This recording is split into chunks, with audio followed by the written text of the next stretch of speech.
உபன்யாசம் 17. பிறர்க்கு நிலமல்லாத பரமார்த்தம். சிறிய திருமடலில் செங்குறிஞ்சித்தாரார் நறுமாலை சாத்தற்குத் தான் பின்னும் நேராதன ஒன்று நேர்ந்தால் என்கிற ஸ்ரீசூக்தி உள்ளது. இதற்கு பூர்வாச்சாரியர்களின் வியாக்கியானம் இல்லையேல் ஒருவராலும் பொருள் தெரிந்து கொள்ள முடியாது. வியாக்கியானம் இருந்தும் கூட பலர் நேரான பொருளை உணரப்பெறாமல் மிக தவறான பொருளை எழுதியுள்ளார்கண்.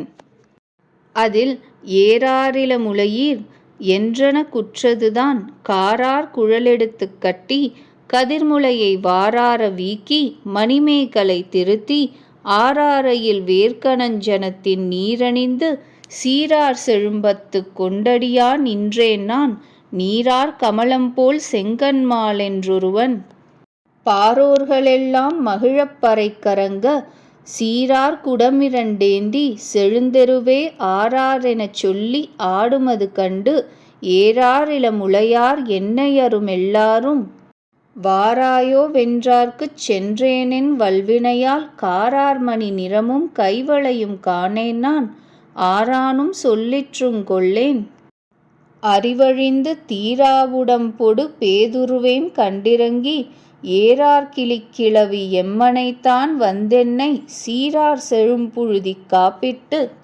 செங்குறிச்சித்தாரார் நறுமாலை சாத்தற்குத் தான் பின்னும் நேராதன ஒன்று நேர்ந்தால் என்பதன் தாத்பர்ய சுருக்கம் வருவாறு. ஓ மங்கைமீர், எனக்கு நேர்ந்ததொரு அவஸ்தையை சொல்லுகிறேன் கேளுங்கள். நான் உலகத்தில் சம்சார வாழ்க்கை பெண்டுகள் செய்கிறபடியே தலைமயிர் முடியை எடுத்துக் கட்டி கச்சு அணிந்து கொண்டு அறையிலே மேகலை தரித்து கண்ணிலே மையிட்டு இப்படி அலங்காரங்கள் செய்து கொண்டு பந்தடிக்கும் விளையாட்டிலே ஊன்றியிருந்தேன். இருக்கையில் தாமரை கண்ணனென்று பேர் பெற்றான் ஒருவன் அனைவரும் மகிழப் பறையறைந்து கொண்டு இக்கூத்துக்குத் தப்பிப் பிழைக்கும் பெண்டீரும் இத்தெருவே உண்டோ என்று சொல்லிக் கொண்டு குடக்கூத்தாடா நின்றமை கண்ட பெண்டீர்கள் எல்லாரும் அடி பரகால நாயகி குடக்கூத்துக்கான நீயும் வரமாட்டாயோ என்றழைக்க போதாத காலம் வலிதாயிருந்தபடியால் நானும் சடக்கென விழுந்து அங்கே சென்றேன். சென்றதும் மேனி நிறமிழந்தேன். கைவளைகள் கழன்றொழியப் பெற்றேன். பிரியஹிதபரர்கள் சொல்லுமதை காது கொடுத்தும் கேட்க மாட்டாத நிலைமையல் ஆயினேன். அறிவென்பது அடியோடே போயிற்று. சரீரம் ஒழிந்தால் ஆறியிருக்கலாமே, அதுவும் ஒழிந்ததில்லை. பேதைமை மிக்கது. இங்கனே யான என்னை என்தாய் கண்டு வருந்தி எப்படியாகிலும் என்னை தெளிவிக்க வேண்டி பாகவத ஸ்ரீபாத தூளியைக் கொண்டு காப்பிட்டாள்.